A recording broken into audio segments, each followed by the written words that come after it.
This is Gangrel, the Vampire Warrior, and you're fanging and banging with Monty and the Pharaoh.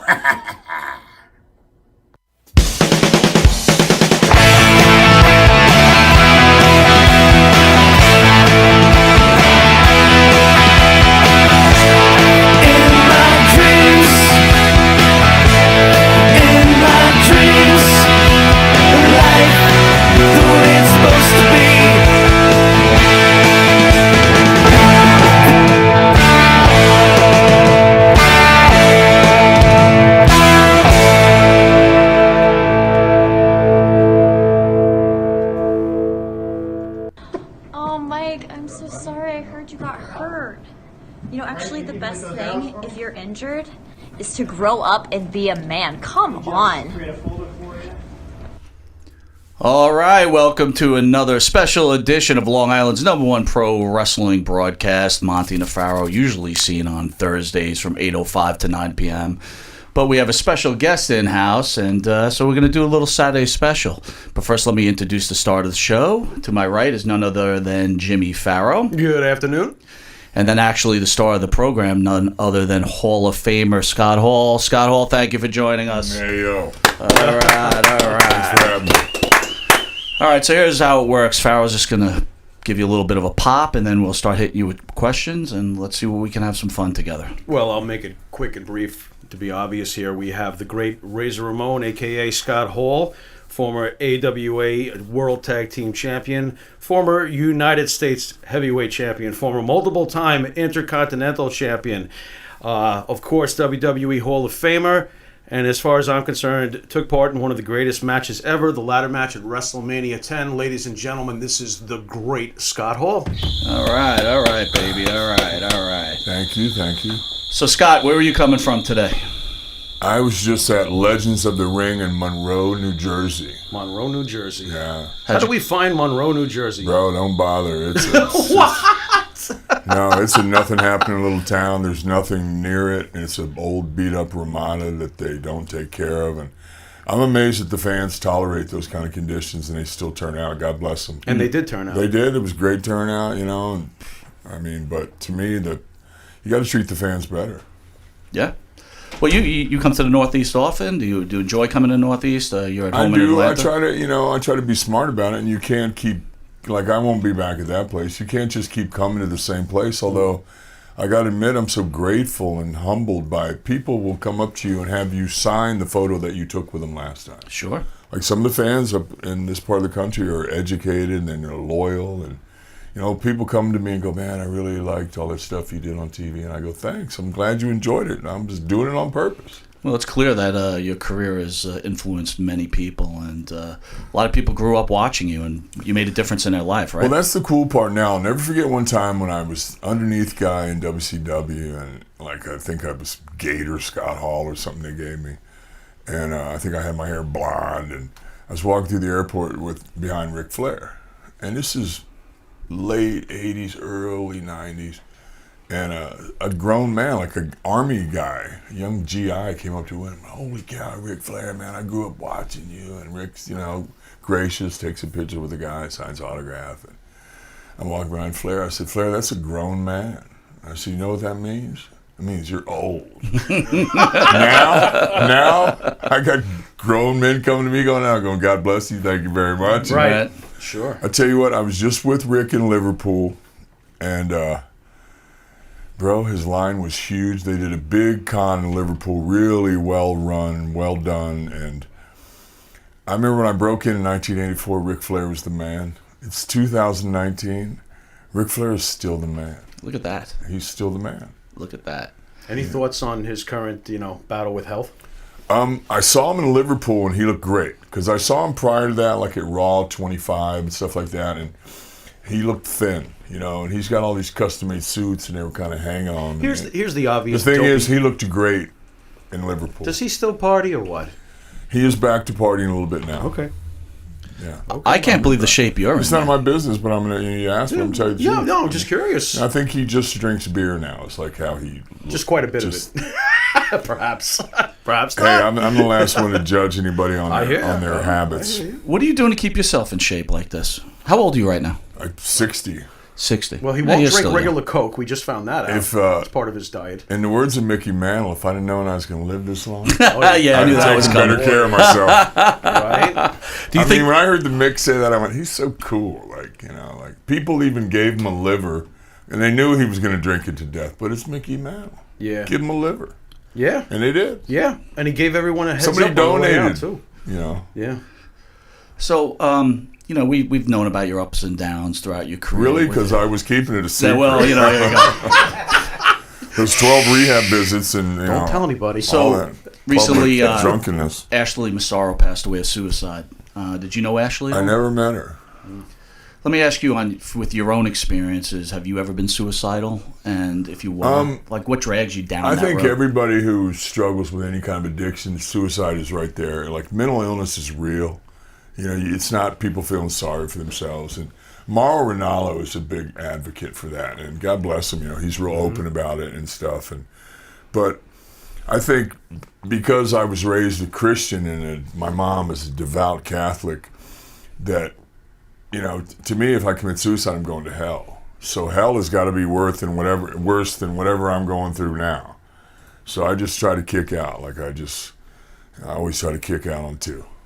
So I've never, to me, you got to be, and I heard she hung herself. Is that She true? hung herself, yeah. That's really wanting to. Most women, statistically, it's by drug overdose.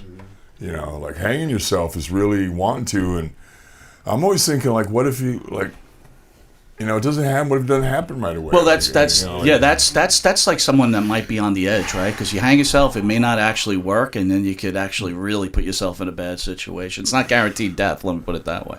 I don't know, man. I just, and I'm from that era when nearly 40 guys from my era are dead from overdose, some intentional overdose. Because to me, if they find you and the pill bottle's next to you and it's empty, then when they find you and you're OD'd, but there's still pills in the bottle, to me, that's accidental. I mean, if you're going to kill yourself, you don't say, well, I'm going to take 8. You just slam the whole bottle, to me. I've been in some dark places, but never really there, I wanted God to take me. I didn't want heat with God, because I grew up an altar boy, so. Is it fair to say your religion is still strong now, your faith? Yeah, I pray before every meal. I pray for every night. I'm always grateful for all the blessings. Before every podcast? Well, I try not to do many of those. I don't think I do. I'm the only guy I think who doesn't have a podcast. Oh, boy, you might I'll be do right yours about if you do mine. You might be right about that. You might be right, Rabbit. Like I don't know, man. Well, on a much lighter note, how about pro wrestling? Were you a fan of it growing up? Yeah, my dad took me and some of my buds. My dad was in the Army, so I grew up Army bases all over. And we lived in Fort Rucker, Alabama. My dad took me to the local indie promotion there with 3 or 4 of my buddies for my 8th birthday. And it was a hair match. Okay. Like at 8 years old, I don't remember the guys, but I still have the program. And I ran to the ring. Like they shaved the guy's head in the ring. And even at 8 years old, some of my buddies are going, this stuff's all fake. And I'm going, no, it's not, man. Oh, you're eating it up. Would you let somebody shave your head? And I went and grabbed a piece of the guy's hair, and there was a little piece of scalp on it. I remember going, look at that, man. Yeah. Well, tell me it's fake. I was hooked then. So what happened the day you found out it wasn't necessarily what you thought it was? What are you talking about, bro? There you go. He still thinks There it's it is. real. To this day, my It's man. only fake. My man. It's only fake when I lose. When I win, it's real. Okay. There you go. WrestleMania 10 was 1,000% real. Hell yeah. Excellent. So, what do you think of the product and AEW? I've been at both AEW shows. I think as a wrestler, the more wrestling, the better. Like more places to work, better. And they're a lot of young guys who have their own kind of today's clique. They're the Bullet Club or they're the elite, whatever they call themselves. But it's a bunch of guys who all get along and hang out together and talk business. Like after hours, they sit around and talk business. So they came up with an idea, and I think it's great. What can they do to avoid what ultimately happened in WCW? Well, they got big money behind them. I think this whole thing came about, AEW came about, obviously because young talented guys were looking for an alternative, but also by Vince saying, "Hey, XFL's coming again, coming again." The money guy behind AEW, the father owns the Jacksonville Jaguars, so he gave his son a couple billion, which already is more than Vince has accumulated. Here, we're in the wrestling business now. So I think the guy just said, "Enough of this. Enough of you. You want to come in my world? I'm coming in your world." Do you like their odds of succeeding? Well, that's a good point, man. I didn't think about that. Interesting. I think the way they're doing it is they're only doing a few shows with a lot of hype around them. I personally believe that the company buys all the tickets and resells them. I don't think they sold out the MGM Grand in 4 minutes. Interesting. I think the company buys them to create hype and momentum and keep it going, and then they resell them. Have you been approached about possibly doing any work with AEW? I have not. You have not. No. Okay. I almost think I'm at the thing where these guys are young guys and they want to do their own thing. Like they hired Jim Ross, but he was real clear to say, "I'm here if they need me. I'm not volunteering. If they come to me and ask me, I will help them." He's being real clear about it because they got a bunch of young guys, and now they got big money behind them. They're feeling pretty full of themselves, and they should be. They're doing good stuff. I've wrestled in Vegas when I wrestled Kevin Nash there in a red hot storyline with big TV behind us. The place was sold out, same arena, but the fans were quieter. They watched, but they weren't as boisterous. They were rowdy and reckless and ready to go at that show, which is unique for Vegas because you can see Elton John. Vegas is not a big wrestling town. No, they've seen everything. Yeah. I thought bad move. I didn't think they'd draw, and I thought, man, go to Atlanta, go to Charlotte, go to Philly, to a hotbed. go into a wrestling town, sure. and go where people can drive. You got to fly to Vegas, and it's the most expensive weekend out there. Hotels were high, airfare was high. It was a big deal. So it's safe to say Scott Hall is impressed with AEW so far. Yeah, I mean, to me, wrestling's hot everywhere. It's hot in Japan. It's hot in Europe. Do you watch the current product? Yes. You do? Yeah. Vince too? Yeah. I mean, it's hard to sit through 3 hours of Raw. I'll admit it. I mean, to me, NXT is the hottest show, and mainly because it's new guys, and it's only 1 hour. And it's short. It's 1 hour. Yeah. Extension. Yeah. The very first Raws were 1 hour, and they were hot. 3 hours is brutal. We had Tatanka about a week ago, a week and a half ago, and he was telling us the young talent doesn't respect the legends like yourself. Because you are a legend now, right? Well, how do they approach you when they see you in the locker room? Most of the guys are real cool to me and real respectful. I would think they would be. Because... To you. Yeah. To you. I mean, that's how I came up. There's some guys you like more than others as a fan, but I was respectful to everybody. Been thanking them for laying the groundwork. Like, doing what you did allows me to make a good living doing this. And I always looked at it like that. Plus, a lot of guys you're like a fan of. Like, holy cow. I remember the first time I saw Killer Kowalski in the back. I was like, holy shit. That's Killer Kowalski. And I remember Triple H was, he trained Triple H. So they're traveling together. And they're sharing a room.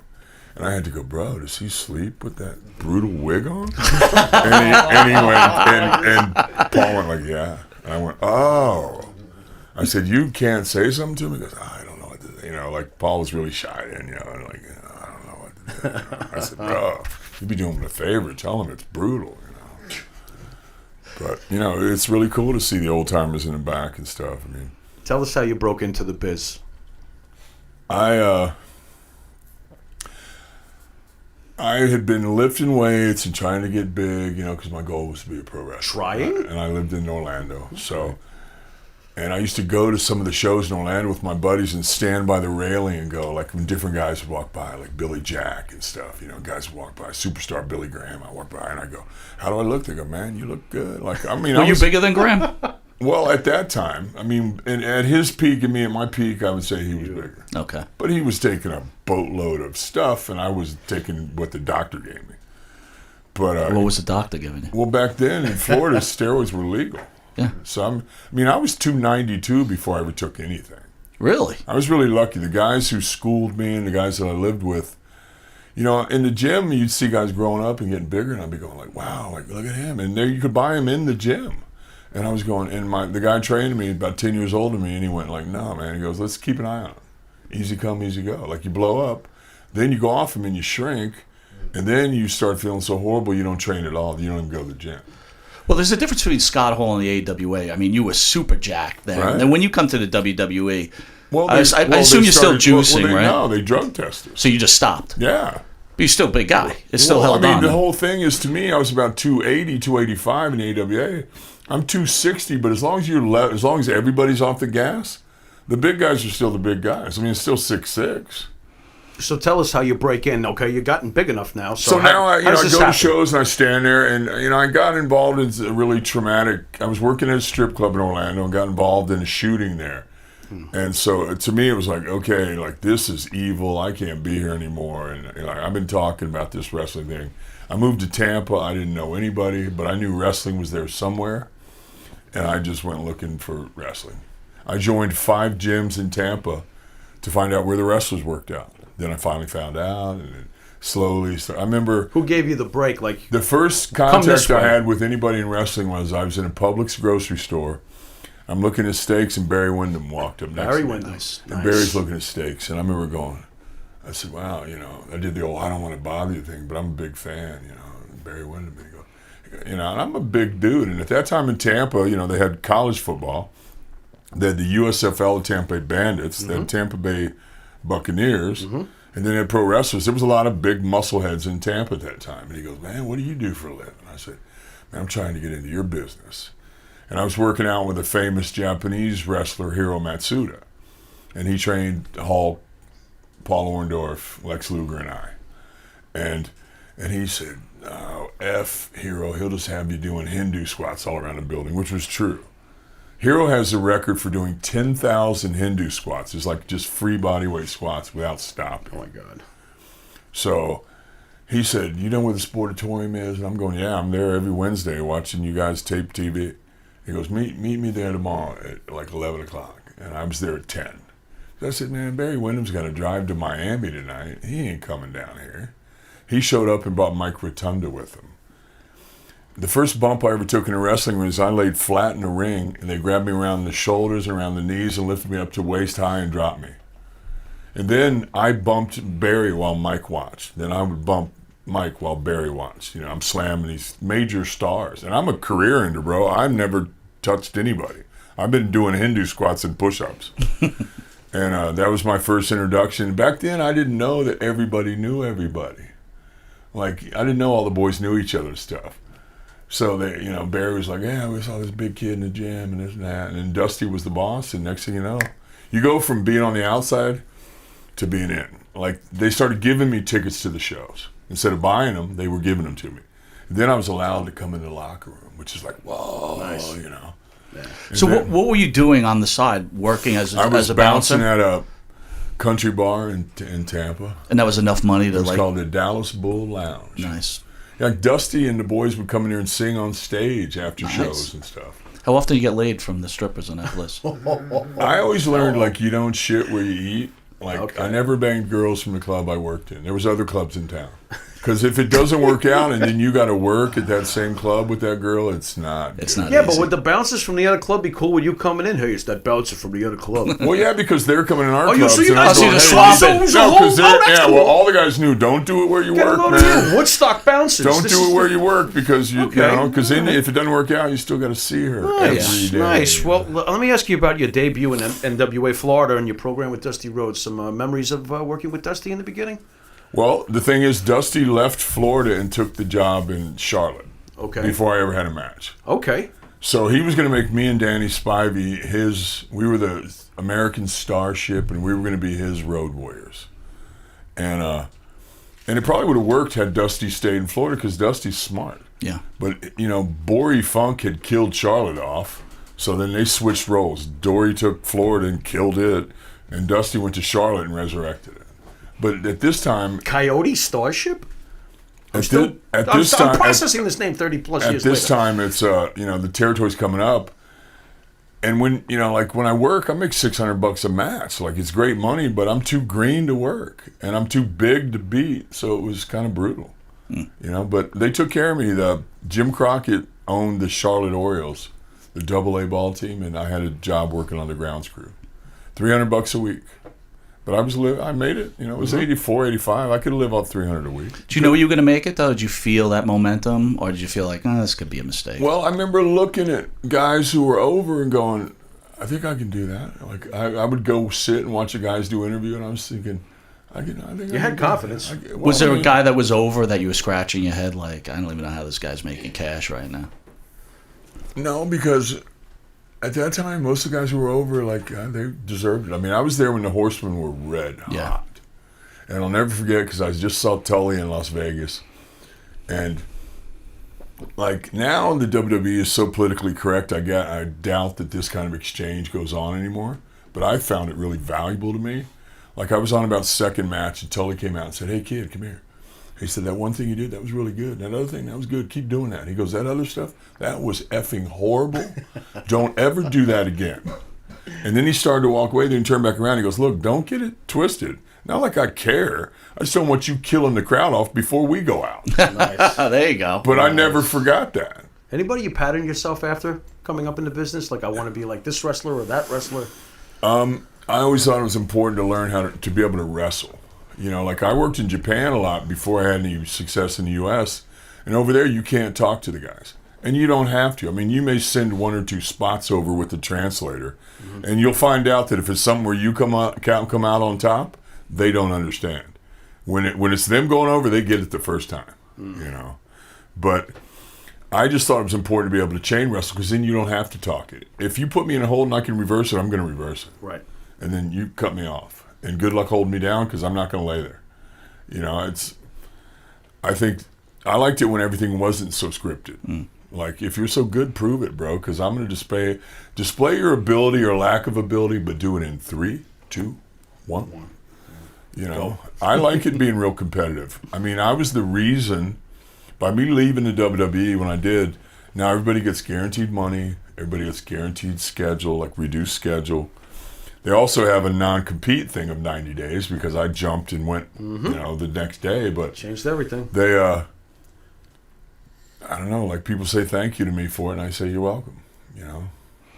I took a lot of heat for it. Vince blamed me for leaving and blamed me for taking Kev. For 15 years, I didn't get a royalty check. Kev still got his. Really? I didn't get mine. Did you But sue when him? they welcomed me back, what good will that do? I got a kid in the business. But why did you didn't sue him, though? You deserve those royalty checks, don't you? Yeah, but I got a kid trying to make it in the wrestling business. What do I want, more heat with Vince?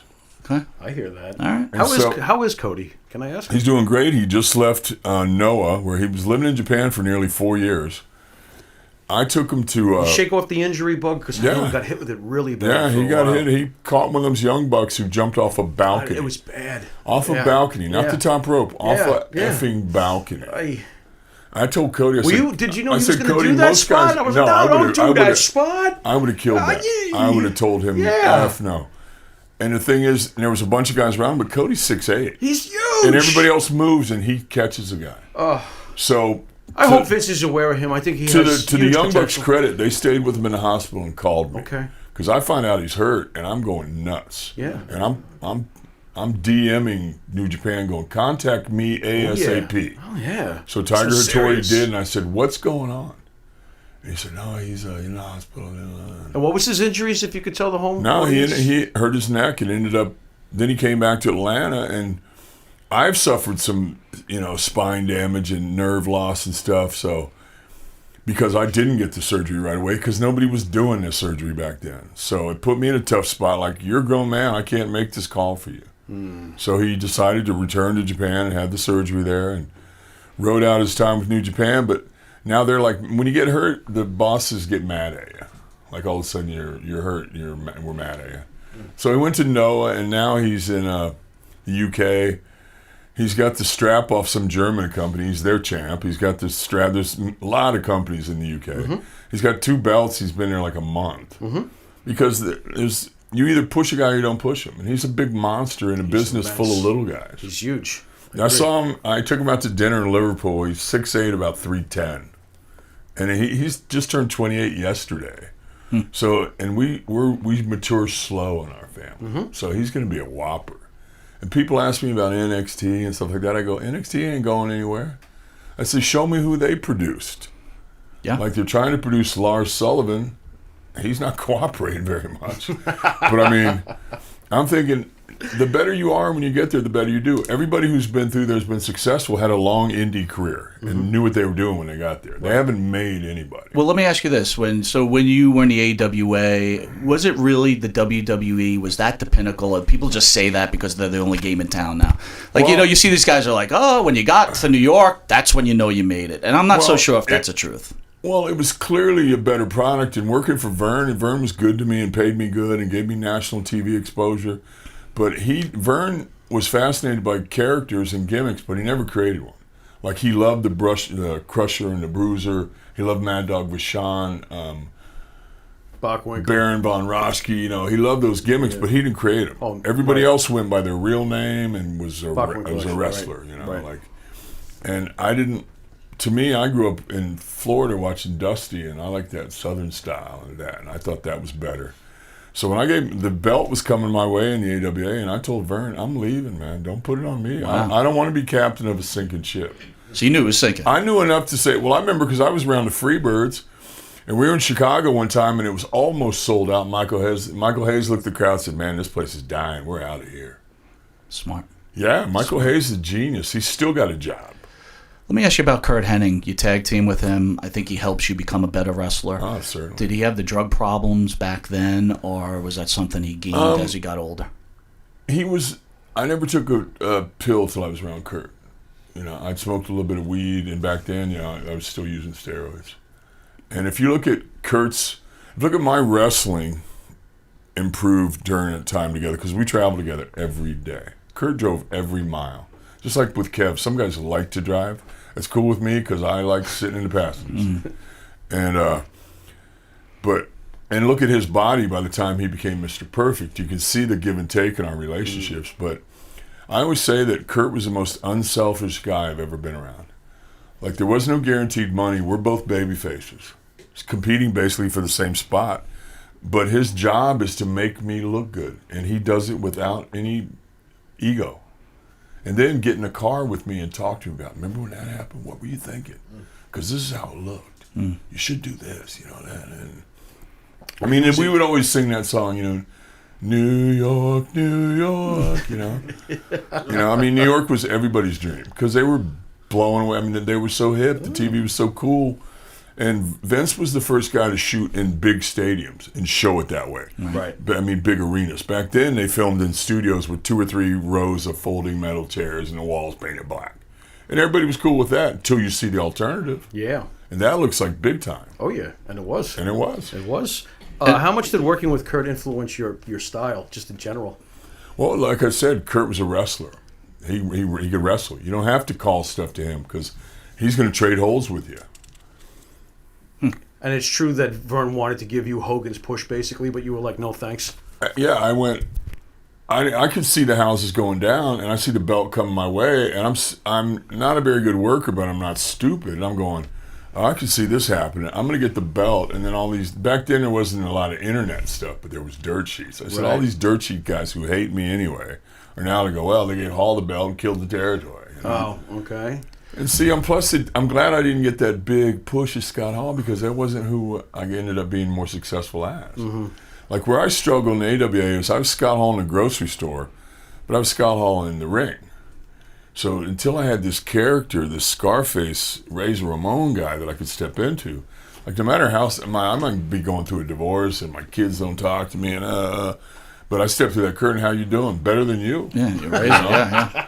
Like I just ripped off the Scarface attitude. Like all I want is what I got coming to me. So let's put you into WWE. I think one of your first major matches were against Macho Man Randy Savage. Give me your thoughts on Savage, and if you could possibly share his attitude. I don't know if Elizabeth was part of that at that point, and how did he treat Elizabeth and our gorgeous George in the WCW? Was he as jealous as everybody says he was?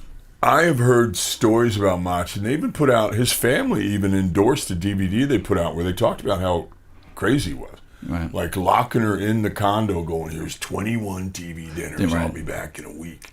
Like locking her in where she couldn't get out. And that's dangerous. I mean, what if there's a fire? Like I got to think what if there's a fire. But no, he was super protective of her. And this is in a time when she was the only woman in wrestling. So there was no ladies' dressing rooms. There was none of that shit. So he'd have to, okay, everybody turn it back. Liz is coming through. There were some guys who'll go, hey, Liz, take a look at that. Right. The boys are the boys. Right. And if they think it bothers you, then they do it more. And Randy was super intense. I remember when I was working with him, and this is at a time when Randy didn't put guys over, but he's putting Razor over. Mm-hmm. So Did he script out your matches? Like make these long move for move matches? He did that with Dallas. I never did that with him. Okay. I don't want. It's not how Kurt taught me to work. Because what works in New York it might not work in Atlanta. You have to change his market to market. Yeah. Okay. How about the in-ring chemistry with you and Randy? How would you describe it? Well, for me, it's Randy Savage. He's already a made star. So, and I'm getting a big push. They did 5 or 6 weeks of vignettes that Vince personally directed. Vince flew to South Beach with me and directed them. So I know I'm getting a push, but also I have the advantage of my boy Perfect being a liaison. He's already proved he's a great talent in the ring. And Vince loves him so much that they give him, he's collecting his Lloyd's of London insurance policy. So he's getting paid. And then he gets paid to be an announcer and trained by Vince. Vince is schooling him how to be an announcer. And he's at that part where he's kind of office, but he's one of the boys. Did he help bring you into Vince? How did you exactly, arrive with Vince? I remember calling Vince's office every week for a year. Oy. I would call Pat. Okay. Can I speak to Pat, please? I'm sorry, he's No. He's not available. No. I'll only He's not speak to you available. if you come to the office. Would naked. you stop? He's got padded. Never mind. Oh, Razor, you're so sharp. And Pat Razor, you got a nice ass. Come on to the to me, if you've ever met Pat, he's like the most. Help us out here. He's the least gay acting Really? guy you'll ever be around. Okay. Okay. And he's open At least about somebody it. said that. He We doesn't care. No, I love Pat. Yeah, we don't know. We only He's hear a these genius, ridiculous bro. things. He's a genius. He is a genius. We He's know that. responsible for all the success of that company. Yeah. Oh, absolutely. He's And he definitely doesn't a get genius. enough credit. Well, he does, though, because they bring him around whenever he wants to come around. I see him at Mania now Yeah. these years. And he comes around and does whatever he wants. Okay. And they treat him good, and they should. He should really work with the writing team now. He could probably give them a lot of Yeah, help. but he doesn't want to. He's already done. So He's you already- were he's already done his you were stuff. calling every day for a year. So I called every day for a year, never could get through. Okay. So then I run into, now my wife is a year pregnant. Oy. I mean, about to have a baby. Right. And I'm about to quit wrestling, but now I need a job. So I saw Diamond Dallas Page, and I said, Dally, I need a job, man. And he thinks about it, and then he starts calling me. He gave me the black hair. He gave me the stubble. He gave me the toothpick. He gave me everything. And He gave you the stubble. He gave you the toothpick. I already knew how to work. How about the actual name Razor Ramon? Well, I came up with that because I liked Razor. So Okay. when I debuted as a Diamond Dud, the Diamond Stud. Mm-hmm. That day I get home, I have to drive back to Florida from Atlanta. I'm that low on the totem pole. I get home, I got 3 messages from Pat Patterson. Holy cow. Now I call, can I speak to Pat? I get right through. So How about Pat goes, hey kid, I'm going to come right to the point. Vince loves the new look. Oh boy. And he goes, did you sign a contract with them sons of bitches? And I said, Pat, I didn't want to work for them. I wouldn't have called your office every week for a year if I did. He goes, calm down, kid, calm down. He's laughing. Pat's always laughing. Calm down, French Canadian. Calm down, Calm down, kid. He goes, don't worry, you'll be able to tell them in a year. New York wants you. And then 1 year later, you're in New Razor York. was born. So let's jump. They give you the Intercontinental strap. With growing up, the Intercontinental strap meant everything. Well, that was to this company, back right? in that era. That was like the workers' belt. Yeah, that was Like the number 2, right? And that was the real guy. Well, that's the guy who can work with anybody. And then the big belt was like if you're an attraction. Yeah. So we had Tito Santana, Greg Valentine, great Intercontinental champions. Right. However, we did have Shane Douglas, who was an Intercontinental champion. And Right. He kind of tells a story Dean on our show Douglas. that you really dicked him over Well, in Canada. They came to me. I worked in a tag match against the Smoking Guns with Kid and rocked it. And then because Sean got beat up in some club, he couldn't work with Shane. Did he really get beat up? Yeah, beat bad. Really? And nobody helped him. Like, I think Davey Were you Boy there? and some guys were there. No, I was in a different town. Okay. I think I was in Europe with Kev. Okay. And Who was he with? That they were just standing I don't around know. going kick him again? They got stuck in the car. they got or stuck whatever. in the They car. couldn't- yeah, whatever. Okay. something All right. happened. All right. All right, so bring us back to Canada. They're going to give Shane the title. Well, they give it to Shane, and then I think Gorilla orders him to defend it against me, and they put it on me. But hold it. But he thinks I'm back there politicking for it, bro. I've already had it a couple times. Sometimes you reach a point where you don't need the belt. You become more over than the belt. Give the belt to somebody to establish. But he kind of tells a story that you're sitting at a bar with him, I guess, and you say, "Hey, man, they're going to give you the strap," and he's all excited, but he's kind of doesn't understand why they told you he's getting it. He gets called into this dark room. Vince has like one light hanging over his head and starts talking about giving the belt. And then he goes, after you win the belt, you're going to lose it 10 minutes later. And then the light comes on and you're sitting in the corner. Doesn't this sound like a great promo? Staring at him. At least sounds like a good promo. Yeah, it's a good story. I don't have any memory of that. But I mean... sounds like a good promo, though. Here's my side of the story. Is Shane Douglas came in with a reputation as being great. Like, I was going to get him over, and he was going to rewrite wrestling history working with Shawn Michaels.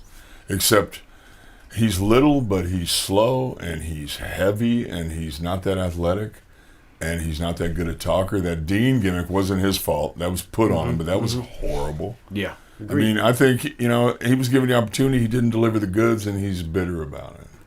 But, I mean, I don't care. I never got along with him. I mean, it ain't show friends, it's show business, We're never going to have dinner together. We're never going to travel together. It doesn't matter to me. Right. Can I ask you about, I have to ask you about your great match, which I watched last night because I'm a freaking mark, against Shawn Michaels at WrestleMania 10. Did you realize, during the match, after the match, how quickly before you realized, whoa, this match is iconic, this is something that the fans are going to talk to me about forever? I signed autographs 2 hours nonstop in Vegas. I did all the NWO stuff, and I thought I was done. Then they pulled me in another room, and for 2 hours I took pictures on a ladder with the IC belt. Get out. But that Conrad Thompson's so slick, he gave fans a commemorative painting of me holding 2 belts, that photo, but a painting of it kind of, and then a 25th anniversary pin and a photo on the ladder for whatever it was. So, he's smart. And but actually we'd had a few of them, so we knew even if we have our worst one, it's going to be okay. And everything, sometimes the ladder will fall the right way and just on its own and do something cool. It did. Yeah, it did some cool stuff on its own. It did. But I remember my memories of that are like when we go home, I grab both belts, boom, I take a bump, and I'm laying there, and people are popping, and we know we've gone over a little bit, and we know that Mach and Crush are behind us, and they're going to do some little thing, fight around, but we're cutting into their time. I'm well aware of that. But with that ladder match, it's the kind of thing, once you put it in motion, you can't speed it up or slow it down. Yeah. So, and now I'm laying there, and then I hear Sean tell Baby Earl, the ref, tell Reyes to climb the ladder with the belts. So that's what I did. So that's there's 2 iconic photos. One of Sean splashing me, which they show on their TV all the time, by the way. So I've signed some of those today at the signing after reminding people, I won this match. Right? Right. But then there's the one of me with the 2 belts, and that's all Sean, because to me, people criticize us all the time. Oh, they're holding people down, they're selfish. No, that's my boy going, no, get your moment, bro. Like Vince calls it, your WrestleMania moment. Let's speak about Shawn a little bit. When Sonny was in the WWE and Shawn was with Sonny, you were part of the clique and stuff like that. How did you feel? Did you feel bad for Candido at all during this whole deal? I don't want to talk bad about a guy who's not here to defend himself, but I had heard some stories from other people that was kind of their thing.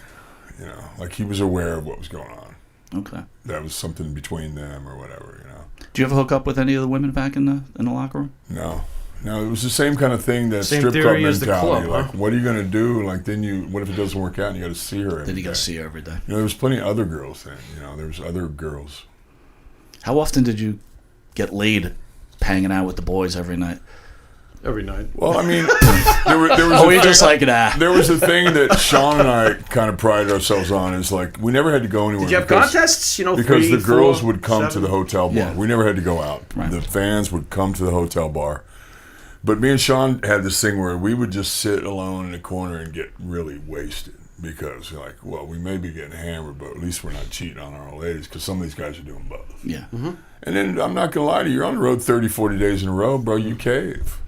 There's some towns where you have your girl you see regularly and stuff. I'm not proud of it, but that's my story. When do you first form your friendship with Kevin Nash? We were both mid-card jabronis. I'm the Diamond Dud, and he's Oz. And he's already been through about 3 gimmicks. Oh, man. Oz is making twice what the Diamond Stud makes. And can't do a thing. It's not his fault. He just never had any matches. He got a fucking mask on his head, too. Oh, it was So- brutal. so bad. They spent so much money on the costume, Oh, my and it God. was so heavy. The cape was made out of, like, old movie theater curtain, like heavy and stuff. And they gave him a big trunk to travel with. Like, now you got to get there way early and check this thing, and oh my God. Whose idea was it to make him Oz, please? Dusty. It was Dusty. Yeah. Ay, horrible Dusty. Sorry. Yeah, Yeah, bad. Speaking of Dusty, Painful. But he was Master Blaster before that. Did you ever see any of that? yeah, he was masked. With the purple mohawk. Then he was Vinny Vegas. Vinny Vegas. Yeah. You were kind of like Diamond Stud when you first came over as Razor Ramon at first, right? In that Well, I dark had the match, you same kind of look. had that But I deal never going. talked. Yeah. Dallas What was always with talked. the Magnum PI mustache back in the AWA days? Well, I have you know, it was in the 80s. It was the 80s, and that look was working, bro. Totally had it. Mustache It was rides, working. dude. What made Mustache you shave it rides. off? I mean, Well, Dallas suggested it. He goes, bro, you got to lose that mustache. Yeah. I'm thinking, whoa, man, I've had this for a while. Then he's going, you got to dye a good your hair. move. He's going, you got to dye your hair black, man. Yeah. You Smart man. got to dye your Good hair move. black. Nobody has black hair. You got to dye your hair black. I quickly want to go back to Dustin Rhodes. Yeah. WrestleMania 12, you're supposed to have that back alley brawl match. Right. I've heard points that you really didn't want to do the match, and then you got suspended. What's the story behind that? How come you didn't do that match? I'm suspended. I gave my notice 90 days in advance as required in writing and by telegram. And then I was dirty on a piss test for marijuana. The test was 6 weeks old. Oh, there you go. So I'm in the building. We're at some show in New Jersey, and I'm going to work twice, which I often did when guys were hurt or guys didn't make it. Sean and Kev were doing some promotional stuff, and they weren't going to make the show. So I'm going to work twice. I remember sitting in the locker room. I'm sitting next to Taker, and we're getting dressed. And Tony Grias, the agent, comes up to me and goes, "You're supposed to call the doctor," which means call the Mauro Di Pasquale in Toronto. He's in charge of the drug program. I go call him. His wife says, "Oh, he's not here." We'll tell him Scott Hall call. I'll call back. I go back to the locker room, continue to get dressed, and Tony goes, "What are you doing?" So I'm getting dressed, Tony. I'm going to work twice. And he went, "They want you to leave." And I said, "So this whole chain of custody thing that you've been telling us about is so, sacred. You're telling me you know the results before I do?" Nice. And he's going, "Look," and Tony don't know. He don't want no how. He don't want nothing. They told me to leave. So I remember I walked out through the crowd so they'd know I was there. Hey, I'm here. And I said, "That guy right there won't let me wrestle. And that red Thunderbird out there in the parking lot, that's his." And left. And I'm on like a Q fare airfare where I can't even get home the next day. I was stuck in a hotel in Newark because they ran the Meadowlands that night. And I was supposed to work with Kid because we had a hot angle going then. He had turned on Razor. But I'm not going to be at the Meadowlands. And one thing I learned from Vince is whenever you substitute, you bring in a bigger name. They brought in Roddy Piper to work with Kid. And Roddy substituted with the Goldust thing. Yeah. Because I was suspended. Which I love that match, by the way. I He couldn't does. imagine what you could have done in that Well, type I mean, of match. it would have been what it was. I mean, Listen, we're going to take a quick 2-minute break. You mind playing a game with us called Hit It or Quit It? okay. All right. He's All like, right, so we're going to take a quick 2-minute commercial break, and then we're going to play some Hit It or Quit It. be right back. Thank you. Yeah, you guys have to... This is Jimmy Farrow of Monty and the Pharaoh, 5 Minutes with the Pharaoh, and with Stereo Hall. Asking you to please support Monty and the Pharaoh, seen every week on Facebook Live, Village Connection Network, Late Night in the Village, 8:05 on Thursdays. Please also go to the Monty and the Pharaoh website.com, and please check out our sponsors page. And please support our sponsors as they continue to help us bring this programming to you that you so enjoy. So check out MontyandthePharaoh.com, and you can catch replays of Monty and the Pharaoh on Village Connection Network, Late Night in the Village, and on the Monty and the Pharaoh YouTube channel. Please catch 5 Minutes with the Pharaoh available on its own 5 Minutes with the Pharaoh Facebook page, the 5 Minutes with the Pharaoh YouTube page, and also featured as part of MontyandthePharaoh.com. You can also catch Wisteria Hall on their own Wisteria Hall Facebook page, Wisteria Hall's YouTube channel. Wisteria Hall's latest releases are also available through iTunes, Spotify, our home base of Reverb Nation, and of course, the Wisteria Hall Facebook page. This is Jimmy Farrow from Village Connection Radio Network. Later.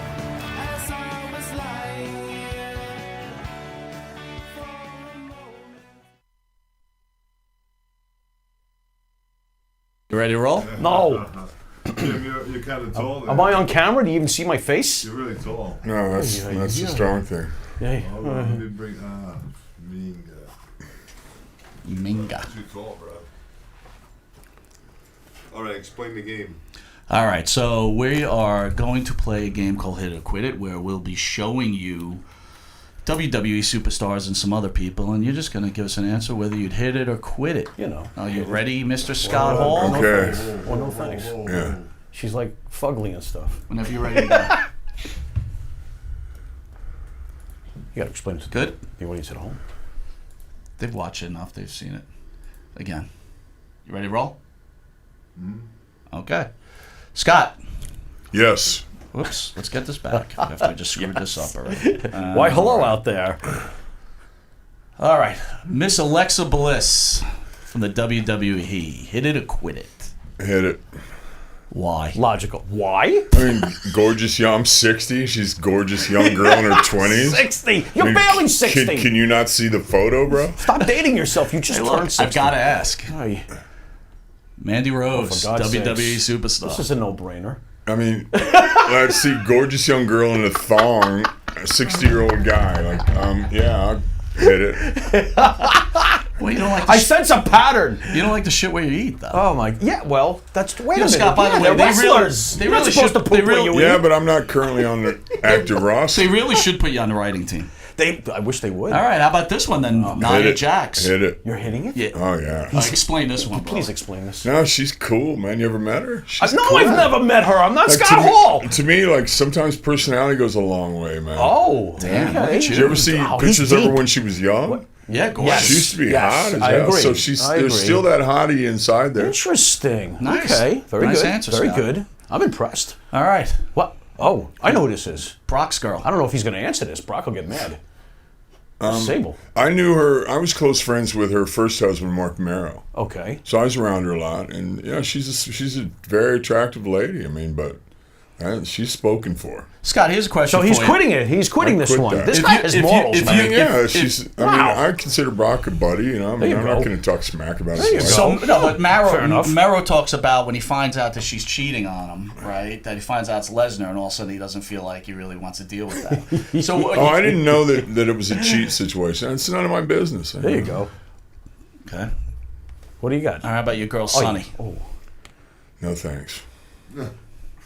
that's a Big pass. fan? Not a big fan of her? No, I mean, That's a pass. it's just, yeah, it's a quit it. You know, I mean, He's quitting that. no, she's struggling. I've been there. It's Yeah, you know, hell yeah. addiction's a bitch and Certainly. takes a toll. You know. All right, how about our local pizza guy? No. Do you know that guy? No. No. Hit it for sure. For a thin crust veggie, You're too far. thin crust veggie, For a light sauce, thin crust veggie? light sauce. Best answer. Holy toothpick, Batman. extra Oh, mushrooms. I can't. All right, Alicia Fox. Hit it for sure. She's Is she hot or what? she is so. Okay, he's hitting. And the thing is, she's so cool.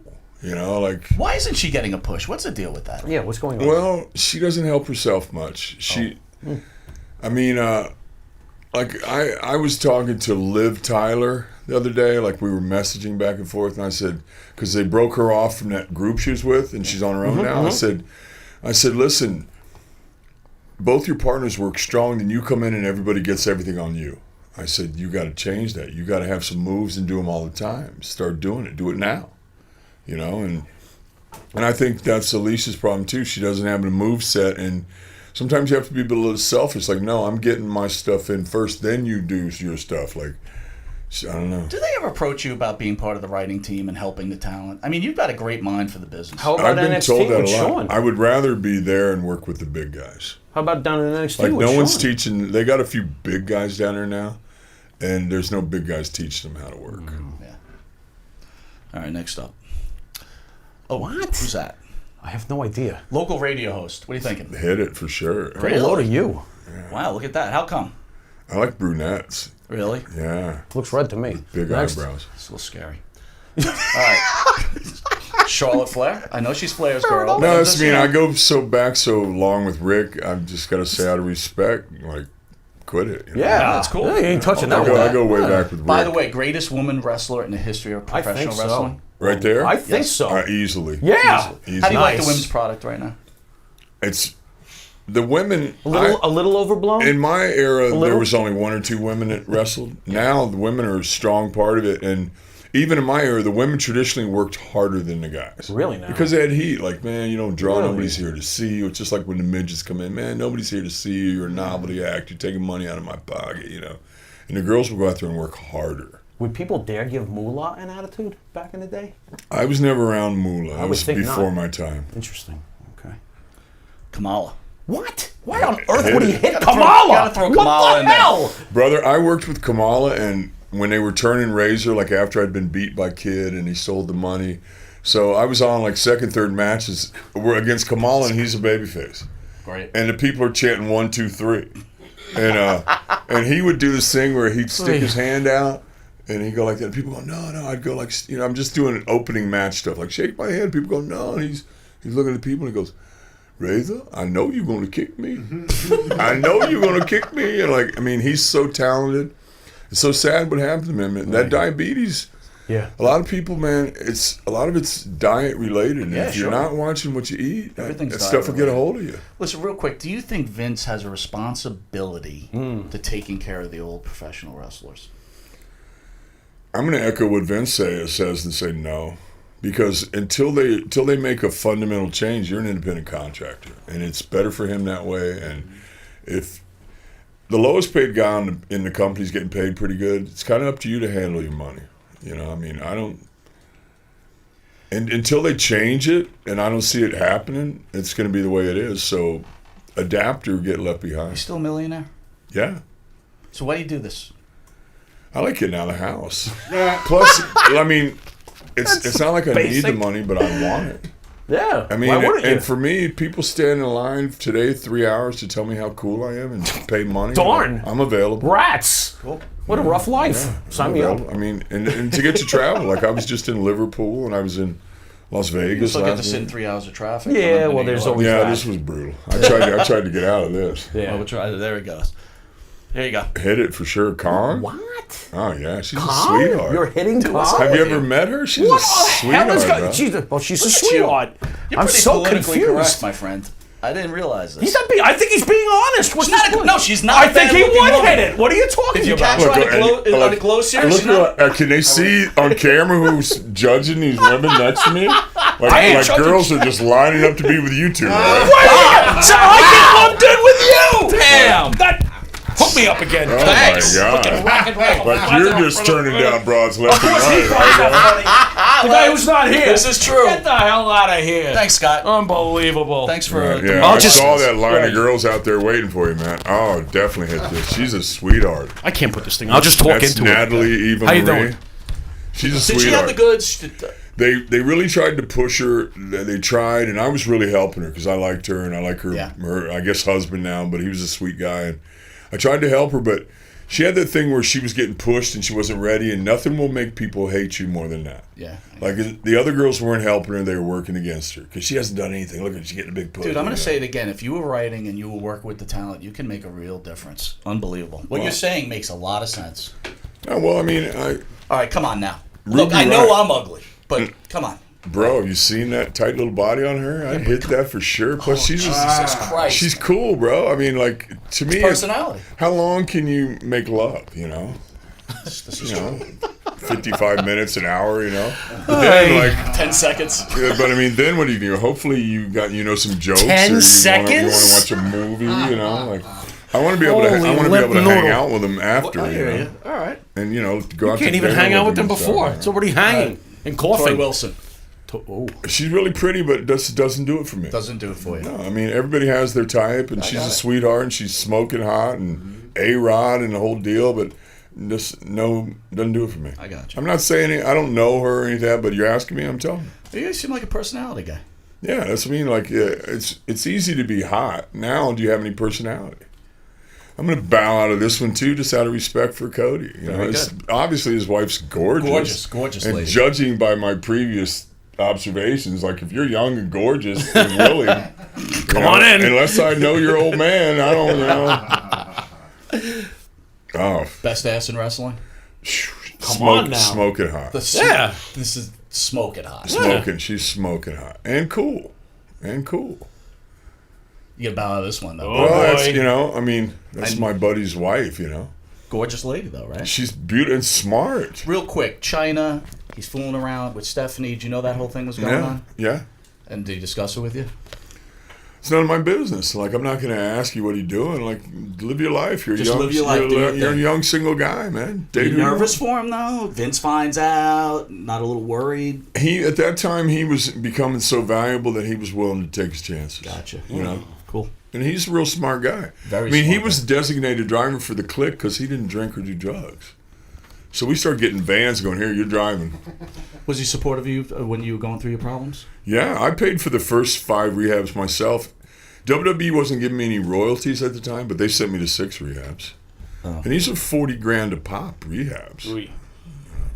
Grab this back. Sorry, give me 2 seconds. I'll grab. Yeah, this and they started delving into my situation, going, okay, like just 12-step stuff isn't working. You need dual diagnosis. You need PTSD counseling. You need psych counseling. How did you feel when WCW actually wrote it in? Well, 'Cause that was very Bischoff came to me bizarre. and said, we're going to do this. And I said, like, whatever you want, man. I need this high-paying job, whatever you want. As long as you. I pay personally thought, like, wow, it's in bad taste, you know. But Bro, so that man. he did it for a few weeks, and then it came down from up above, because I believe every person knows somebody who struggles with addiction. Gotcha. Everybody in America knows somebody. So some big shot in Turner went, hey, kill that storyline, because it might be his wife, it might be his brother, you know. Like, stop that. I want to get you out of here. Last one. How funny was? Oh, How funny would it be if you hit that? Yeah, it would be pretty funny. Again? Again? Yo, Scott. Hey, I'm the reason his eyes are crossed. Oh my God! We all know that Sean found Jesus, right? Yeah. We talk about this all the time, though. Yeah. He has that hunting deal. How do you shoot Bambi and still Praise represent Jesus. praise No, Jesus? but because he Stand takes still the for food Jesus. to homeless shelters and stuff. Does he really like? They share the animal? when they shoot a boar and stuff, they butcher it and they take it to homeless shelters and stuff like that. Fair enough. Was Sean a good guy when you were with the clique, or is he a better guy now? He was a good guy then, but I mean, he was passionate. He was the first guy, only guy I've ever seen tell Vince, "F you, F you," Yeah. you know, and Vince not say you're done, you know. Fuck you, Vince.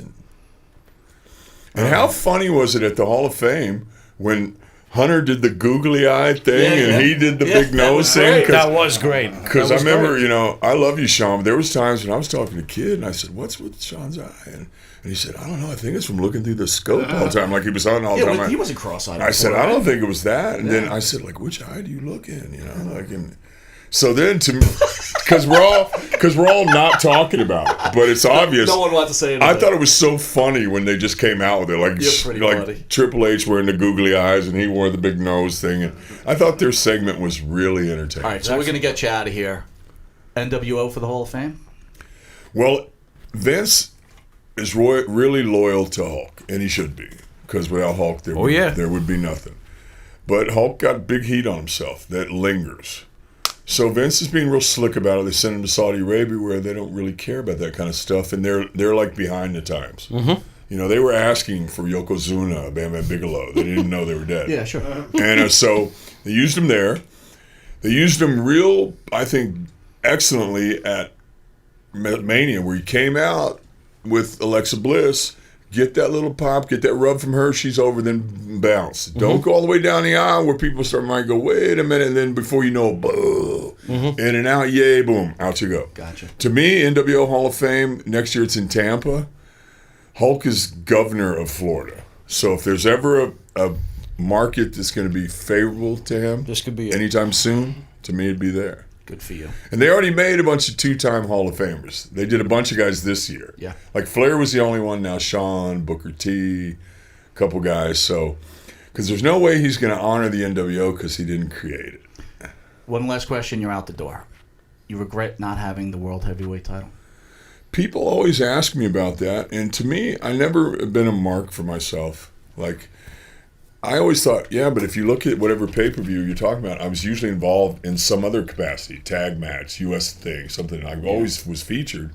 I never was a mark about the belt. I never thought about it until now people bring it up, like, man, you should have had the belt. You and Roddy Piper, the two guys, should have had the belt. I'm thinking, I never really thought about it, and I don't think Roddy did either, because I think about it every day. It annoys the crap out of me. Go on. I don't know. I just think like I'm happy for the run I had. You know? Yeah. Oh yeah. All right, so we want to thank you for joining us and taking your time. It's been our pleasure. Thank you. I will disagree that we are pretty good looking. And, What? You know, I'm sorry Right, about well, that. it's But good, anyway, good thing it's radio. you got the face and body for radio, bro. damn, man, I'll tell you. Getting murdered over here. Boy, oh boy. that's what Once again, I happens. want to thank the great Scott Hall. Thank you, for guys. joining Monty and the Pharaoh. Tune in tomorrow when we have Billy Jack Haynes and Disco Inferno in studio. Sweet. All right, Are we'll they see working you. for Eric Sims then, right? They are. You like Eric, huh? I can put up with anybody. Oh my God! What a ringing endorsement. It's Nash who don't like him. Ay ay ay. That's a But Kev shocker. don't like anybody. That's a Okay, shocker. all right, Kev doesn't like anybody? Anybody? Not even you? Well, Tolerates he you. has to put up with It's me business. because, like, It's business. you know, we're brothers. He's got to put up with me. Well, so we learned a few things that we're ugly and Eric Sims is hated by the whole wrestling universe. This is the Anyway, conclusion? we'll No, Eric, can't man, anymore. no, no. only 20,000 people here. Oh my God. What's that? We NWO. We are NWO. For Today life. we are for life. Thanks, All right, guys. we'll see you. Thank you. We'll see you tomorrow at 10 a.m. special show. Later. Thanks, fellas. Thanks, guy.